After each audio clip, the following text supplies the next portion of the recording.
So if we are talking about prioritization inside SAFe framework, you will ask me about how to prioritize your features or epics for the next quarter, for the next PI. And I want to go through today weighted shortest job first technique. It's a prioritization model used to sequence work for maximum economic benefit. In SAFe, this model is estimated as the relative cost of delay divided by the relative job duration. In a flow-based system, priorities must be continuously updated to provide the best economic outcomes. In other words, job sequencing produces the best results rather than prioritization based on a theoretical return on investment for each job. To that end, SAFe applies this model to prioritize backlogs. Backlogs are continuously prioritized based on this model algorithm that uses relative users and business value, time criticality, risk reduction, and or opportunity enablement, and job size. Weighted shortest job first also conveniently and automatically ignores sunk costs, a fundamental principles of lean economics. Details in the principles of product development flow. Arenson describes a model for prioritizing jobs based on the cost of delay. Simply put, cost of delay is the money lost by delaying or not doing a job for a specific time.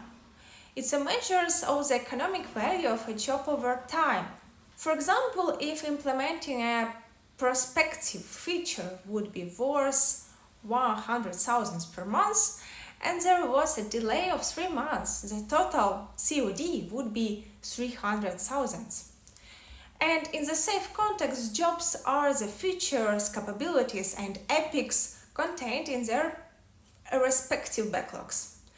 Jobs that can deliver the most value in the shortest duration provide the best economic return.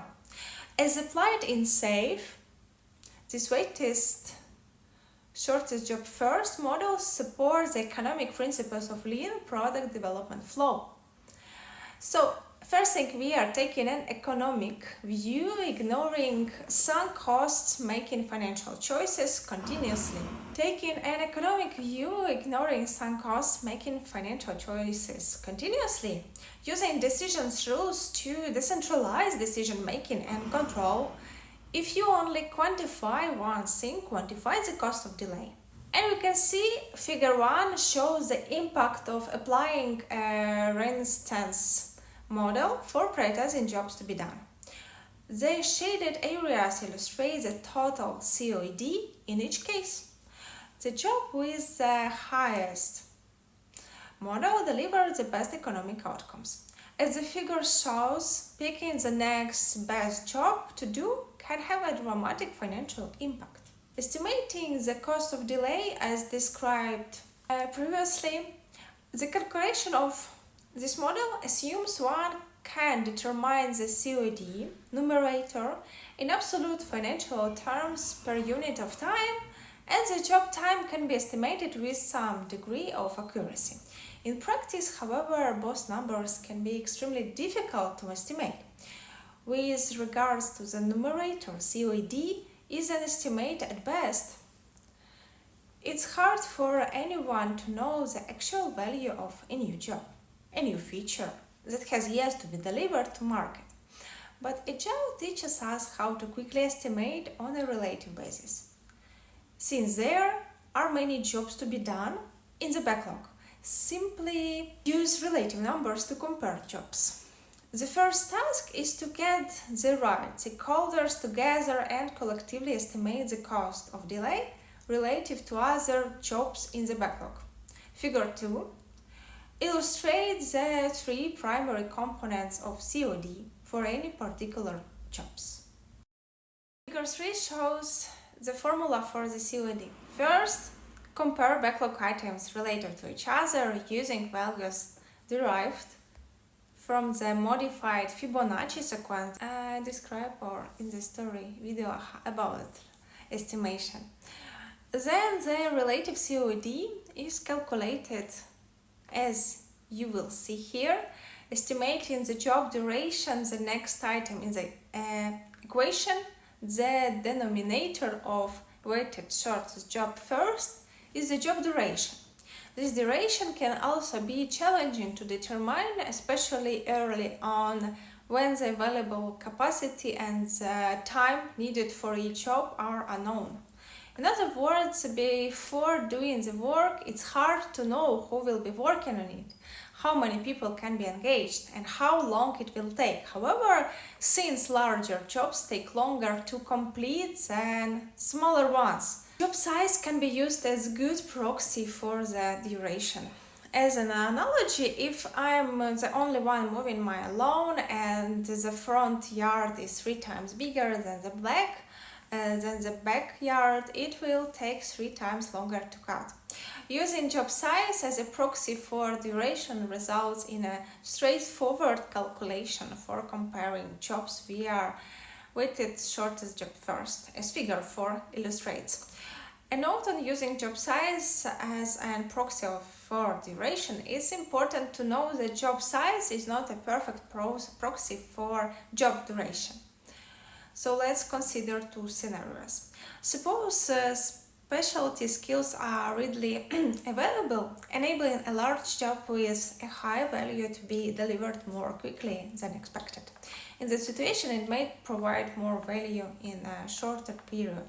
If 3 people can move my large front lawn while I do the smaller backyard, the jobs will have approximately the same duration but not the same value.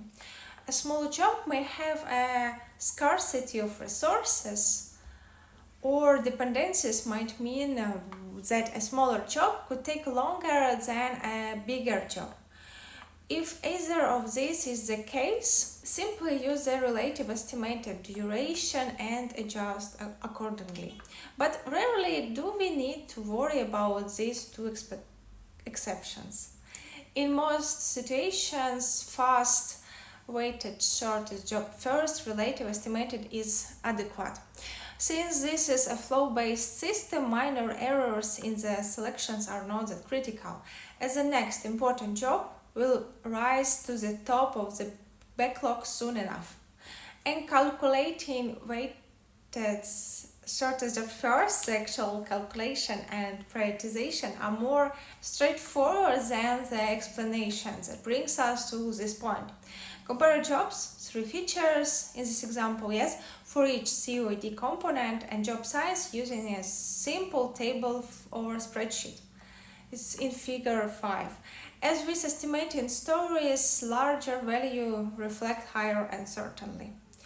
And specific instruction we need to follow, we are starting by estimating the COD parameters in column 1 to 3, 1 column at a time, setting the smallest item to 1, then determine the other job estimate relative to the job. But remember, it's critical to ensure each column has a 1 representing the smallest item, as that normalizes the parameters against each other. Sum each component to calculate the COD in column 5, estimate the job size in column 6. Again, given the smallest job a 1, calculate the weighted shortest job first by dividing the COD by job size.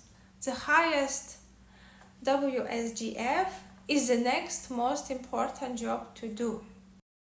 Just for your awareness, the subset of the modified Fibonacci sequence assures that weighted shortest job first compares relatively like sized features. This is appropriate for the context of a single art. Larger initiatives would need to be split into smaller features to be prioritized this way. Even the height at 20 may be too large to be effectively used in weighted shortest job first model and reflects a likely need to break down the work further. This model encourages splitting large jobs into smaller ones. Otherwise, critical big jobs might never get done. But that's just agile at work. Since the implementation is incremental, a different job will be selected whenever continuing work on a big job doesn't rank well against its peers. Another advantage of SAFE's weighted shortest job first model is that the specific monetary elements of COED components are unnecessary, significantly reducing complexity and the time spent on prioritization.